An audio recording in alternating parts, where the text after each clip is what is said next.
but we're delighted to be in. We are delighted to be there in February next year, and with that, I will shut up and I will hand you over to Paul Madeley, your director. Hello.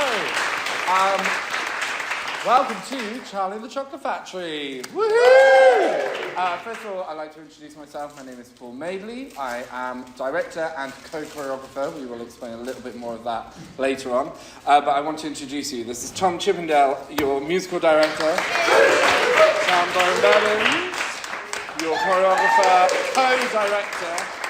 Our wonderful producer, Helen Lowe. And our number 2 producer, Becky Tarry. Thank you so much for coming. It's great to see an amazing turnout. So, one thing I just want to do is a little hands up. How many people haven't seen or know the story of Charlie and the Chocolate Factory? Oh, good. So I don't need to explain that. That's great. It's not like we're doing Sondheim, where I've got to explain the ins and outs of everything.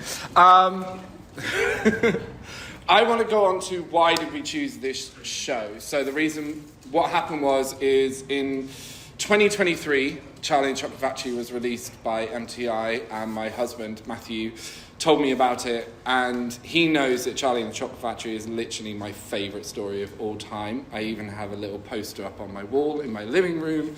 It's that important. I love this story because I think it's got a lot of morals in it.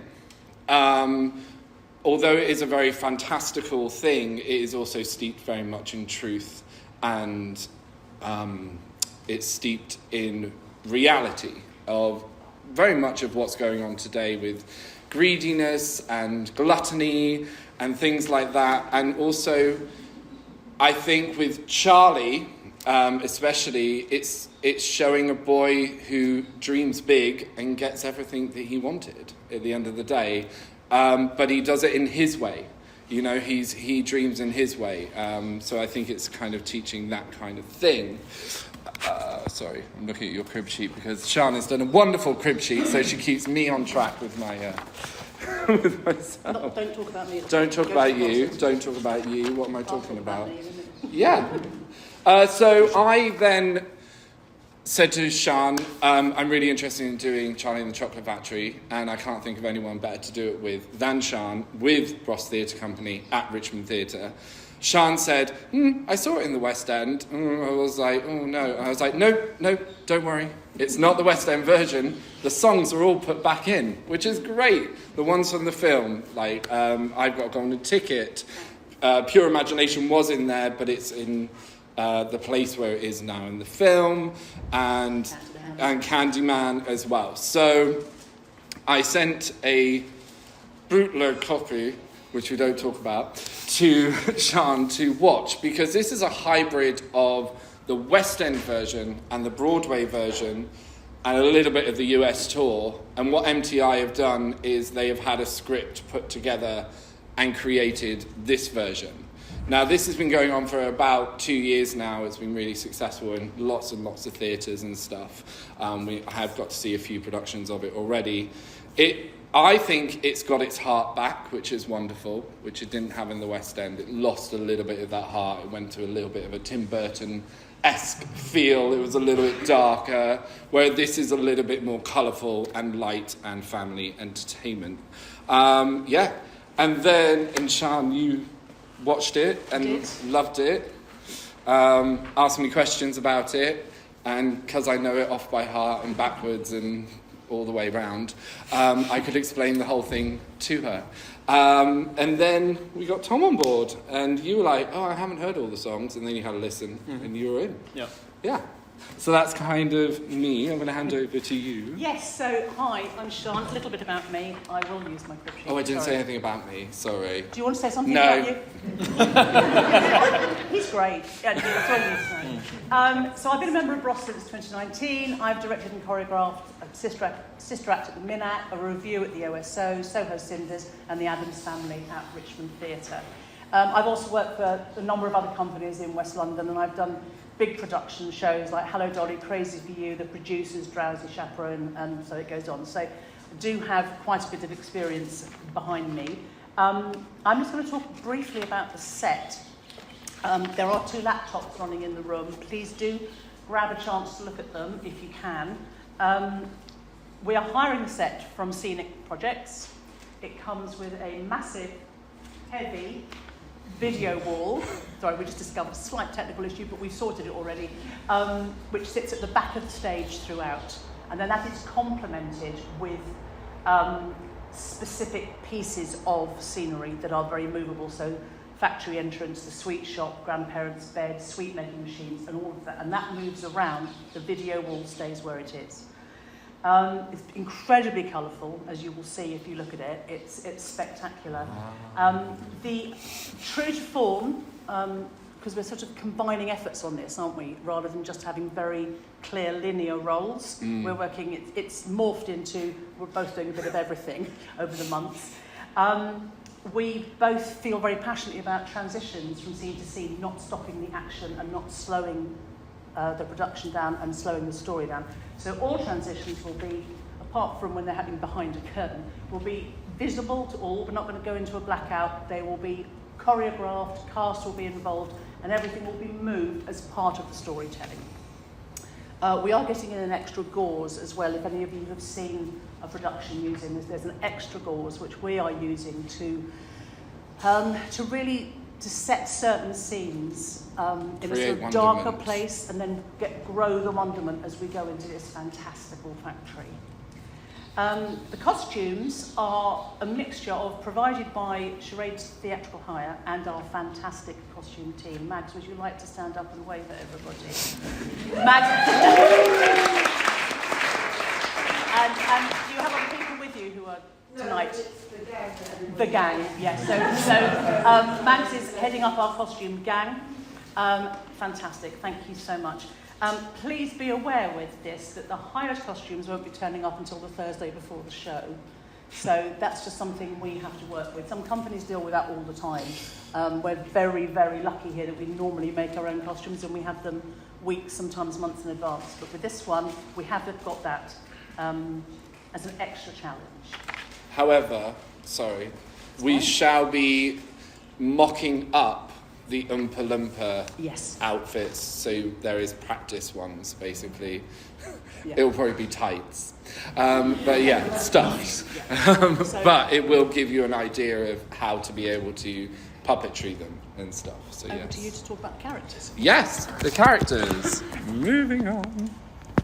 Is it not Tom? When do you go? No, you're not yet? I'm later, apparently. Oh, you're later. Sorry. Shh.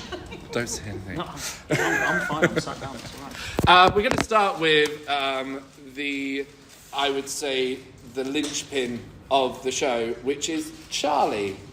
Because this is Charlie's story. Very much Charlie's story. And Charlie is we're kind of playing him at about 10 till 12. And we are going to be looking for 2 Charlies. Because of licensing laws, we will be looking for 2 Charlies. Which actually, I was thinking about this, gives our ensemble and adult actors a great opportunity to be able to run the scenes twice. You know, so you're actually going to get double the time of running the scenes and things like that. So there is a big bonus to having 2 Charlies, and so we will be on the lookout. So if you know anyone, please put this out to everybody so we can find our Charlies. Charlie is a dreamer. I think a little bit misunderstood. Probably doesn't have too many friends at school because he's always in his daydreams, but he's like a forward thinker. He's somebody who thinks outside the box all the time, and he's I was going to say he's a bit like me. So he kind of thinks outside the box, and that he's intelligent in his way, almost hyper intelligent in his way, because he can think of things that could go together and things like that, and a lot of people will probably say to him, no, that would never work. And he's like, well, can't we just try it? Can't we just give it a go? So he is the wonderment and the dreamer of the show, which, in the show, in this version, we meet Wonka first, in the number The Candyman, Wonka comes out and he introduces himself to the audience. So he's kind of the only one that breaks the whole fourth wall in this show. And what happens in The Candyman, he transforms himself into a disguise of the candy shop owner. There's a few things that I'm doing with that will then become apparent in Act 2 with Wonka, because he starts off in this very grand outfit and then comes into the candy shop and the wig comes off and he's balding and he wears glasses and everything. And so then when we come to the end of the show, he reveals that actually that is the real him. And all of the rest of it is just what people want him to be, is what everybody expects Wonka to be. So Charlie in the show is the instigator of all the dreams and all the things that Wonka actually does. There's a line in the candy shop when he says, I wish I would do anything to see inside that factory. And that sparks imagination in Wonka to go, oh, okay, he said that. I'm going to take that idea and I'm going to run with that idea. And then he runs with it and then he puts a competition out and that's how it all starts. So it's actually Charlie who instigates the whole thing. It's all of Charlie's imagination. We are looking for quite a strong singer and it is quite a main role. If you think of Oliver, Annie, Matilda, it's that kind of main role for Charlie. Then we move on to the Bucket family, and we have Mrs. Bucket, who is the mother who has unfortunately lost her husband, Charlie's father, so as a single mother, and she is doing everything she can. They're quite poor. She's doing everything she can to make money, and she tries to keep a smile on her face, even, she tries to be the light in the room, but we can all see that there's more going on under there. With Mrs. Bucket, she has a beautiful song, If My Father Were Here, that she kind of she doesn't sing it to Charlie. This is in her head. It's like an inner monologue that's going in her head, and she sings that, and that's in the audition piece. Sorry, apologies. There's a lot of characters in this. Then we have Grandpa Joe. We all know Grandpa Joe from the film. It's kind of very, very similar. They start off in bed, the grandparents and Grandpa Joe, and when Charlie gets the golden ticket, that gives him this spur to get out of the bed. And actually in this show they're all getting out of the bed because Charlie has given them this new lease of life. They've seen that there could be something else, so they all get out of bed. There's a big number, I've Got a Golden Ticket, which all the grandparents now will be involved in and everything. They are some great cameo roles. We are looking for character actors in that role. So yeah, bring your best grandpa and grandma. Grandpa Joe obviously is in the whole show and goes into the factory with Charlie and everything, so that is quite a main role and everything. I think Grandpa Joe has a little bit of Charlie in him as well. I like to think, because he worked in the factory, maybe he also inspired Wonka with some of these scrumdiddlyumptious bars and things like that. So maybe there's like a little bit of a through line in there. Moving on to, Mrs. Green. Now, Mrs. Green is a cabbage seller. She's like a street seller and she sells whatever she can on the streets. She's a great little cameo role, set in London. It's that very sort of Portobello Road market stall kind of seller. She's got some very sassy one-liners in it. So she's a lovely character in Act 1, who then becomes, just to let you know, an Oompa Loompa in Act 2. We do not see Mrs. Green again. She becomes an Oompa Loompa.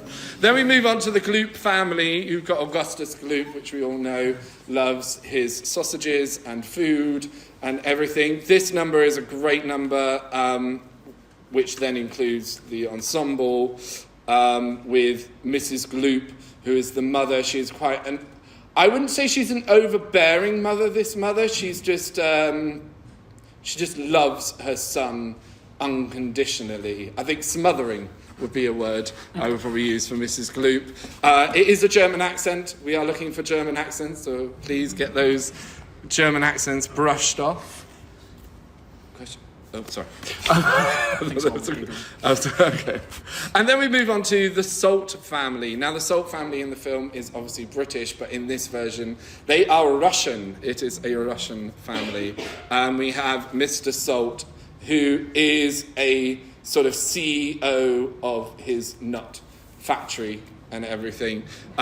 He is very dictatorial, I guess, is a word I would use. And then we have the wonderful Veruca, who is an amazing, wonderful role. Now, moving on to the kids, because we have said Augustus and Veruca, we are casting over the age of GCSEs, which is 16 plus, you have to have graduated. And that is for licensing reasons, because we are only looking for one Veruca, one Violet, one Augustus. And the reason for that is because I feel that an adult being bratty and being obnoxious, to me, I think we can go further with it, the grotesqueness of it and everything, which is very Roald Dahl.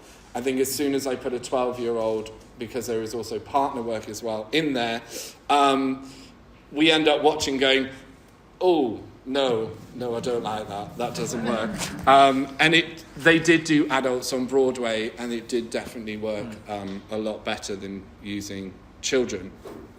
We then move on to Cherry and Jerry, which are the reporters of, and they are American. Just to let you know, we are looking for full American news reporter. I would like they're very over-the-top kind of characters as well. And they introduce and interview the kids and everything.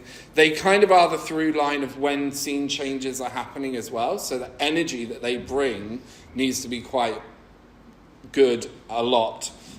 So we can then see... We're not watching the scene change, we're watching them, basically. That's what I want. Then we move on to the Beauregard family. Now, the Beauregard family is, in my version, a same-sex family. So we have a Mr. Beauregard and a Mr. Beauregard. And they are obviously a married couple. Now, the Mr. Beauregard that goes in with Violet is like a mummager, like a Kris Jenner from Keeping Up with Kardashians, pushy. Very, very pushy, and will do anything for their child. Think Dance Mums. If you want to watch Dance Mums: A New Era, you will definitely get an idea of what that is. Then we have Violet, who is the queen of pop. Now, we are looking for someone who can vocally sing that. It's a very sort of disco sound that we're looking for. However, we are open to global majority. So we could be going down... That's So Raven type cheeky girls kind of thing. We could go down an Ariana Grande route, and we could go down a JoJo Siwa route, or we could even go to a K-pop as well. So basically, however I cast it is how I'm going to design it. So what I want to say to you is it is open for everyone to audition. But we do want that real poppy sound. And there are 3 or 4 backing dancers that also sing as well in that number that we're looking for as well. So, yes. Then we move on to Mike TV. We move on to the TVs, and we have Mrs. TV. Now, she is a very neurotic mother. They're all neurotic, basically. She likes a drink, probably about 9 a.m. in the morning.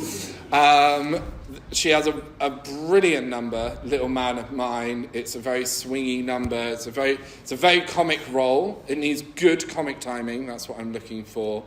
All of these characters are very over the top, outrageous, but they have to be steeped in truth. That's what I'm looking for. They are caricatures, but they must have some sense of reality in them. we then move on to Mike TV, who is, of today, an ADHD, out of control whiz kid, actually. He's a little bit, again, hyper intelligent. He cracks into Wonka's computer, hacks in there, and then is able to, get his golden ticket. So actually, Mike TV is quite intelligent. He's just, again, intelligent in his own way. So it's quite interesting that the two, you've got Charlie and you've got Mike TV, who are hyper intelligent, but maybe not how the society would see them as hyper intelligent and stuff.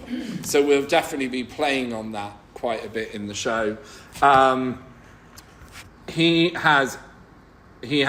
is kind of a tenor really for that.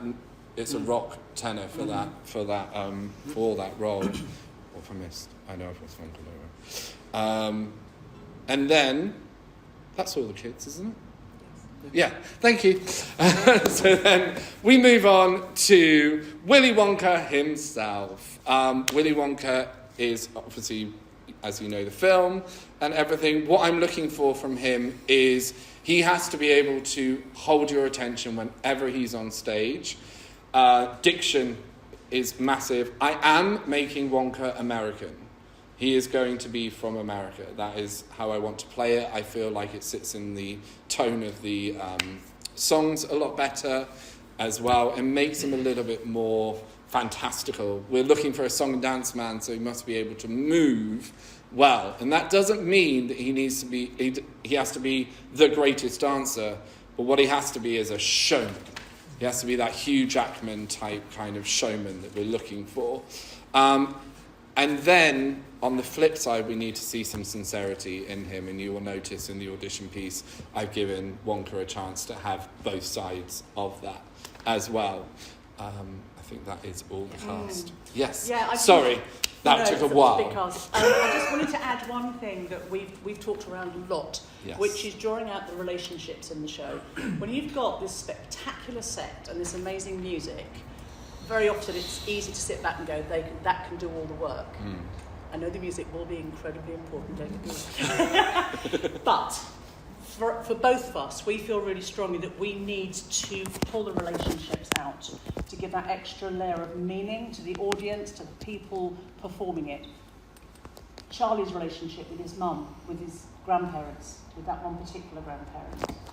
Then we see that almost replicated in Charlie and Wonka. What was Wonka's and then the parents. Those relationships are crucial, and we will be really pulling those through. Shall I go on to dance briefly? Yes. Wide variety of dance styles, as you've probably grasped from what Paul has said. The diverse range really contributes to the energy in the show, particularly as each golden ticket winner has their very distinct style. We've got a Bavarian slap dance for Augustus Gloop. There's urban dance, hip hop, We've got ballet, classical ballet. Now, when it comes to Veruca Salt's, if you know of young people that would be interested in going for it, point work would be an absolute bonus, but it's not essential. So I don't want that to put anybody off if they are not confident doing point work. But we do want to have someone who can dance, and then we'll make it comical, rather than somebody who can't do ballet. We've got Mike TV, we've got that sort of very electric, very jerky, sort of strange movements. The Oompa Loompas, who are brought to life through puppetry. So that's a blend of technical skill, coordination, rhythmic precision, and singing. It's easy. There's obviously a corps de ballet of giant squirrels. Every show needs one of those. And there's traditional musical theatre numbers as well. So, a vast variety. I like to use dance to enhance the story rather than it stop the show and let's do a number and then we'll move on. I like to continue the storytelling as we go and draw out the characters with dance as well. The ensemble, there are big production numbers to being like Candyman, Willy Wonka, the Bavarian slap dance. And then there will be opportunities for dancers to work in smaller groups with the different ticket winners and with different styles. So that might be 6 people or 4 people or, I think that's all I was going to say about dance, unless anyone's got any questions about it. No. Nope. just on the requirement that the Olympus? Yes. Like how that's all going to be done? And So some of the puppets, they sort of, some will have to be on their knees, the puppeteers, the performers, and the feet are there, and then you operate the hands, and then it comes up to your body, and your face is the Oompa Loompas face. However, we are also having some on different levels on boxes either side of the stage, and those people will be standing behind those boxes. So if the horror of performing on your knees, don't let it put you off. No. Because you won't all be on your knees. We want that variety of levels and variety of movement going on. Does that answer your question properly? Yeah. So the next thing is Tom. Tom. Chris. Oh no, sorry. Oh, sorry, good question. Well, there's 25 in the whole show. 25 people in the whole show. Do you want to? We haven't I really. couldn't remember the numbers earlier.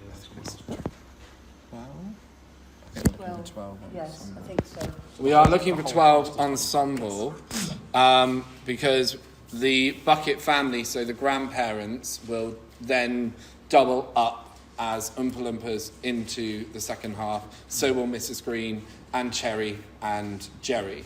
They will all double up into Oompa Loompas because they are not in the factory. We can't just pop them up somewhere, just the thing. But what will happen is at the end of the show, they will go back into their costume to take their bow as their character that they were main. So yeah, I think it's 12 that we're looking for. Cool. Tom. Hi, I'm Tom. I'll just go over my experience a little bit before I chuff on about the music in here. This will be my third show MDing with Bros. I did Zoo School last year, just finished on Company last week, and then this one. I first joined Bros in 2022 when I was asked to do Keys 1 on KIP, so the Minac. Since then, I've done professional work as well. I actually have an Offie nomination that I got last year, which is crazy. But yeah, thanks, sorry. So yeah, really excited to work on this show and in this amazing, gorgeous, beautiful theatre. We're going to have a 12-piece band, so it's 11 players plus me doing Keys 3 and conducting. Which is great because the maximum in the pit in Richmond is 14, so perfect. Just talk a bit about the score. As Paul's mentioned, the songs from the 1971 film have been put back in. A lot of them were taken out of the West End and Broadway version. And it's an amazing score by Leslie Brookus and Anthony Newley. So yeah, songs like Pure Imagination, Candyman, and I've Got a Golden Ticket. And then the new songs that have all been written for the kids, as Sean was saying, they're all different styles. So you've got the German slap dance this kind of Bavarian beer hall kind of tune. Oktoberfest. Yeah, Augustus Gloop needs to have a really strong falsetto flip because he does need to yodel up to like top Ds, which is quite fun.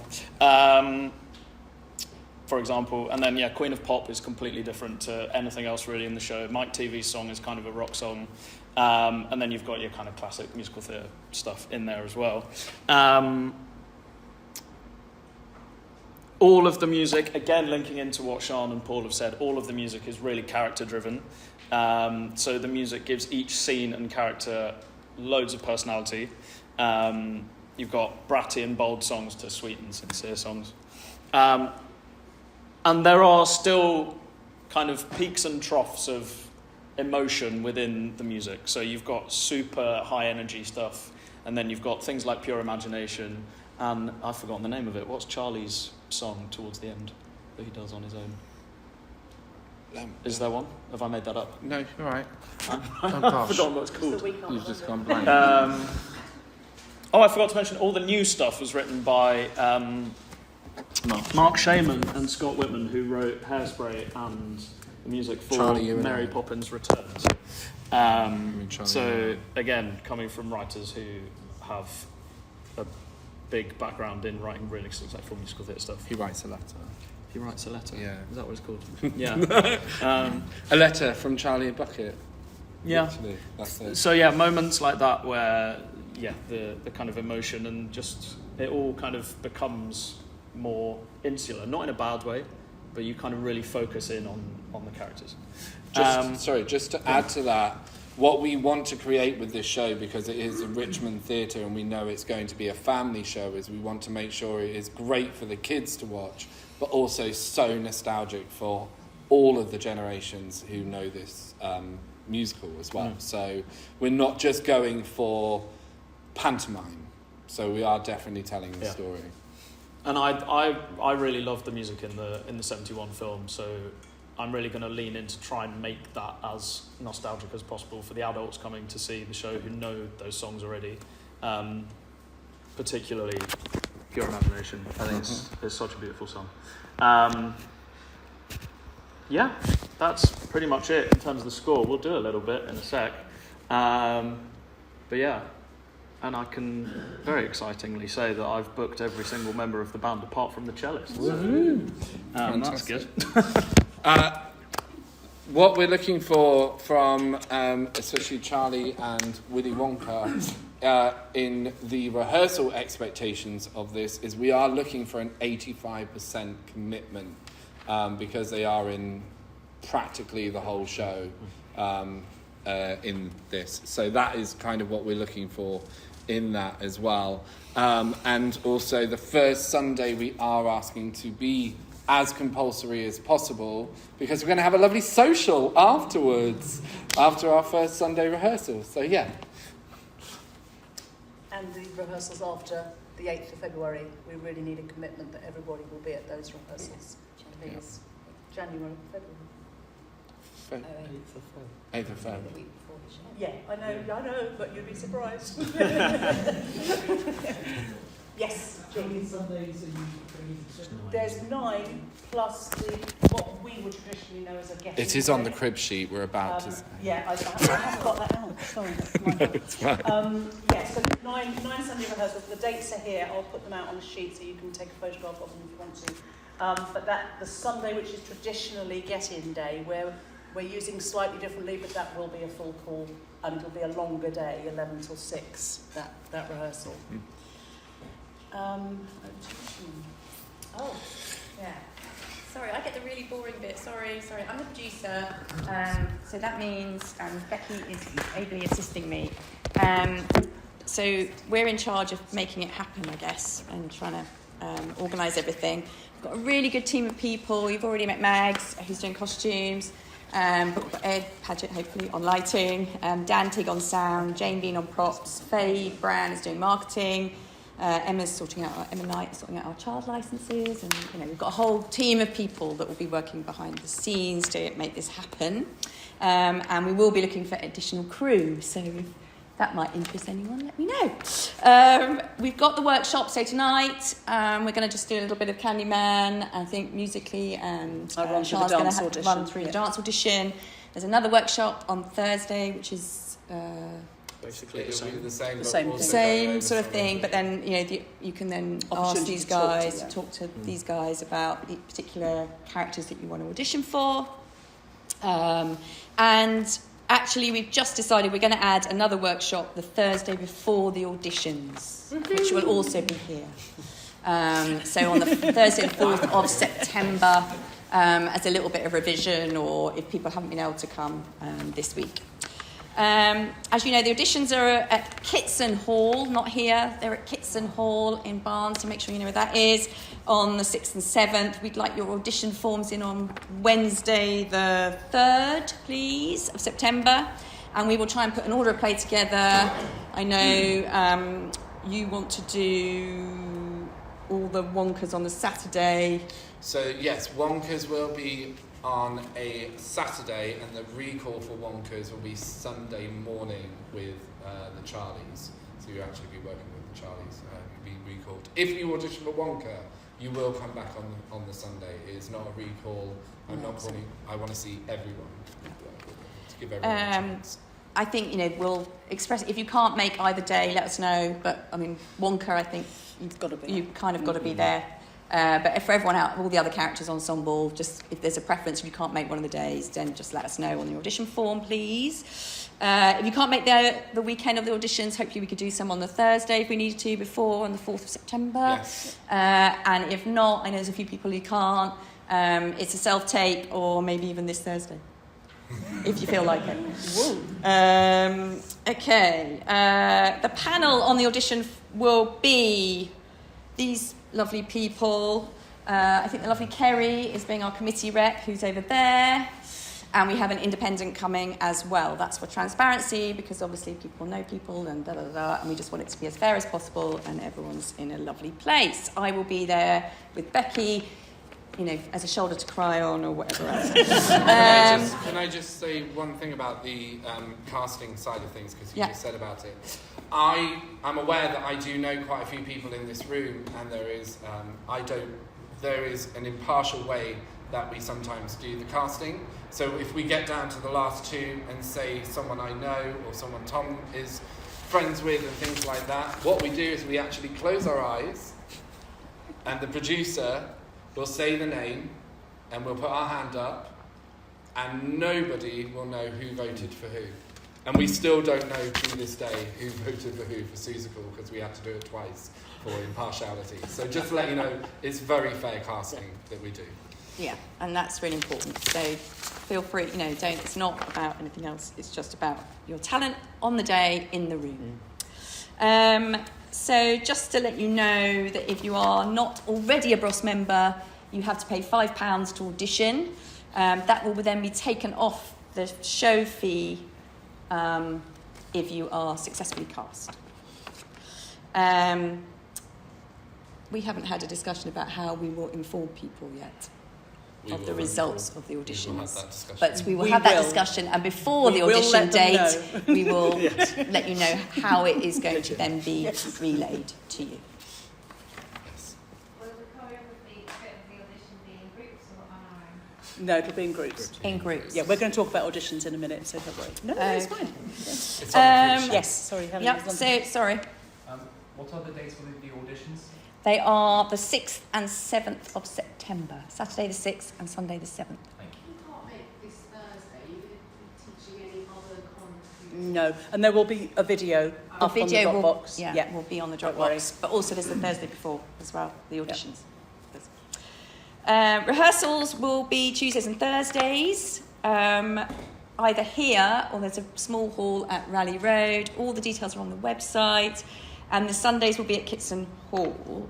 And we'll send out a schedule basically as soon as we can. So try and be as available as possible, particularly on those Sundays. I think that's, if you can take a photograph of the Sundays and try and not arrange anything important in your life.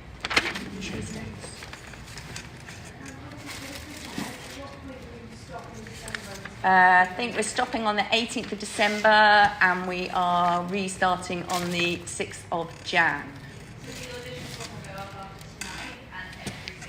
Every rehearsal is on there.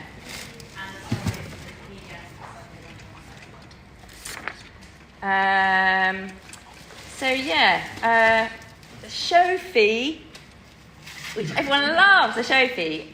As Martin has already alluded to, it's very, very expensive for us to put on a show at Richmond Theatre.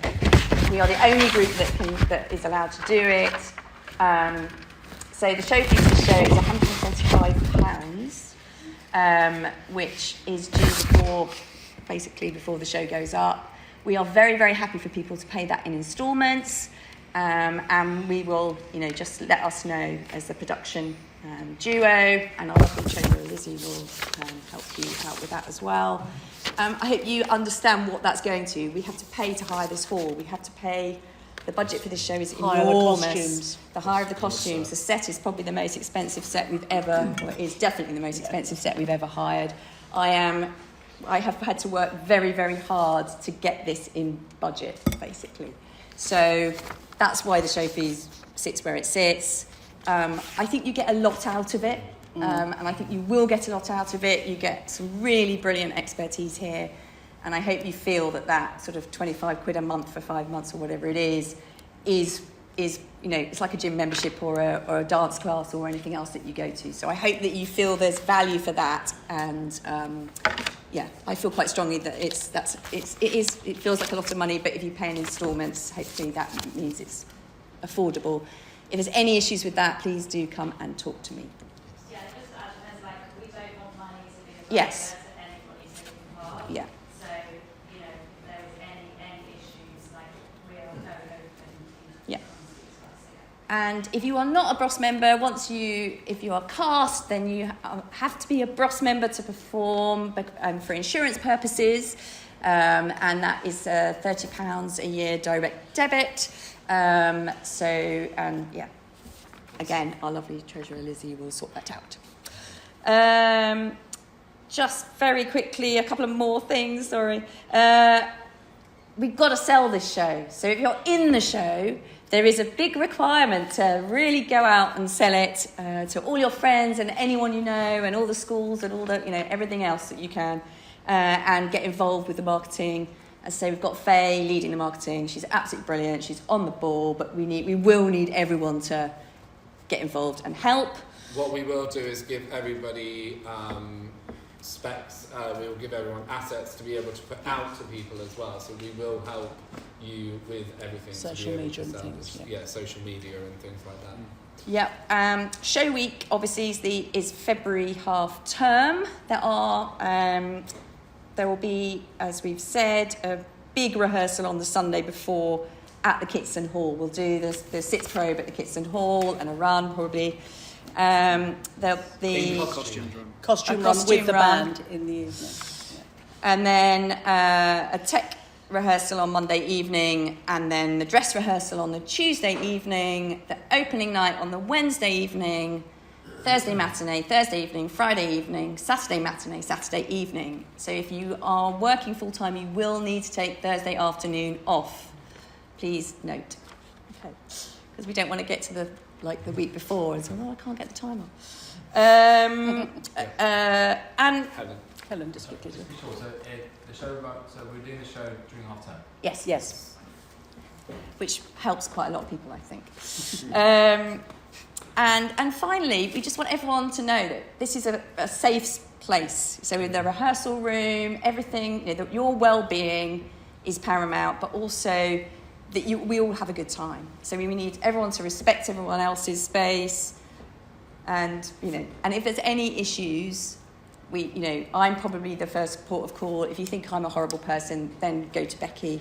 If you think Becky's a horrible person, then we'll go to a committee member. But basically, if there's any issues, we want to know about them. We don't want anyone to sit and fester and get cross or get upset or anything else. And we want people to come and talk to us as well. Don't feel it's an open environment, and actually it's also about, this theatre is about experimenting and trying things, and you might make a bit of a fool of yourself and you have to go, oh my God, I made a fool of myself, and that's okay.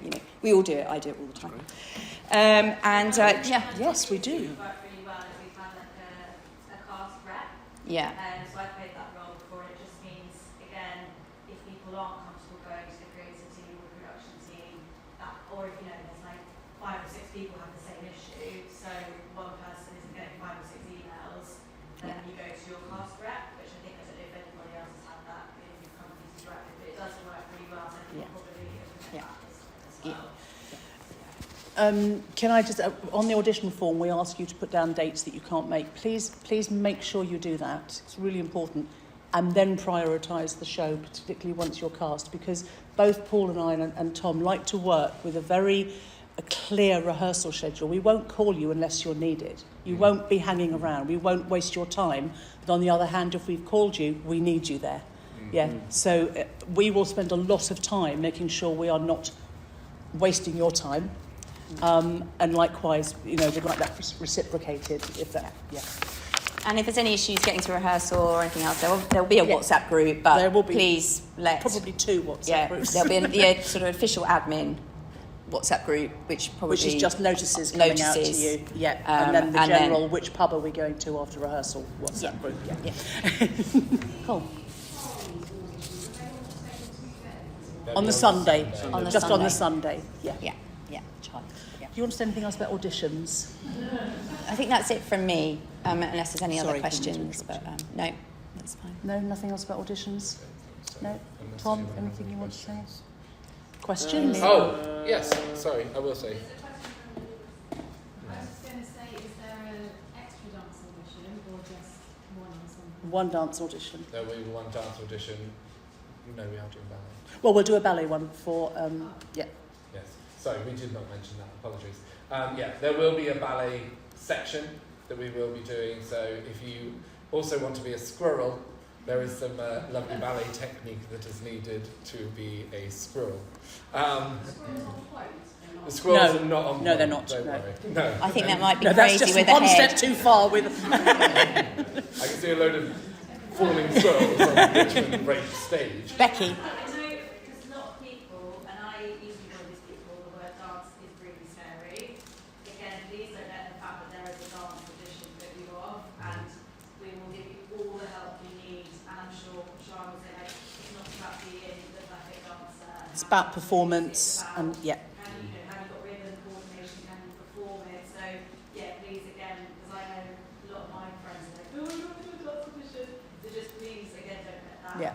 put you And- on either comfortable to Sean or Paul if you're worried Yeah. about it, and we will have... And we will see those dance auditions in groups, so you won't be asked to dance on your own. The other thing as well is you have to remember that this is an amateur dramatic production. This is not a professional production, which means that in amateur that is a hobby. And when we start a hobby, sometimes we don't know how to do something. But by the end of the hobby, by the end of the course or whatever, we've actually learned something. And my passion for Amdram is that you come into the society maybe not knowing something and then leaving, learn something and feel like you've really improved. So that is something I really, really do work on in the room. So if I can see potential, I will work on it. So that's the way I like to, that's the way we all like to work. Yeah. Definitely. I'm very conscious of time that we need to do some Yes. music and everything. Is Any there other anything else you want to questions? say? I don't think there's anything else. My thing for auditions is we will do the auditions to backing track. Making that decision now. Yep. I won't play in the room because then it makes it easier for you to practice it at home as well. If there's backing track for you to practice to at home, and then you're really familiar with it. If you practice to a backing track at home and then I play it differently and it throws you, that's not very fair. So we'll do it to backing track, and then that way I can fully focus on watching and listening to people's auditions, And which is great. we've kept the audition pieces fairly short, actually, for such a big show. I'm sure a lot of people have gone, really? Is that all you want? That's because we want to work with you in the room. So we don't want you bogged down with learning pages and pages and pages and pages and 4.5 songs, and you come in and your brain just can't work with us. What we'd rather is you came in feeling confident with this small piece, and then we will work with you in the audition. And the other reason for that as well is these characters have to be established by the moment they come on stage as well. So that is something I am looking for, that you can bring that character straight to life as soon as it's there. And like you said, we will, once you've done it once, you will all get a chance to do it again. I will put that out as a guarantee. You will all get a chance to at least do it twice, sometimes 3 times if I feel like I want to get something more out of you and things. Yeah. That's kind it. of Any other questions for anyone? Any questions? Any Okay. questions? Should we sing? Yeah, let's have a Oh, sip. we've got one more question. Sorry. Are the TVs American this time?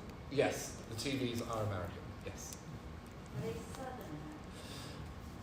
I think so. I think I would prefer a southern accent for them. Yes. One of the reporters, and Jerry and whoever else, is there a specific American accent for like the character Jerry, let's say, reporter? I would say it's probably mid-Atlantic is what I'm kind of looking for, which is kind of, LA, that kind of vibe. Nice. Yeah. Do you want to each? Should we have a little break? Well, do you,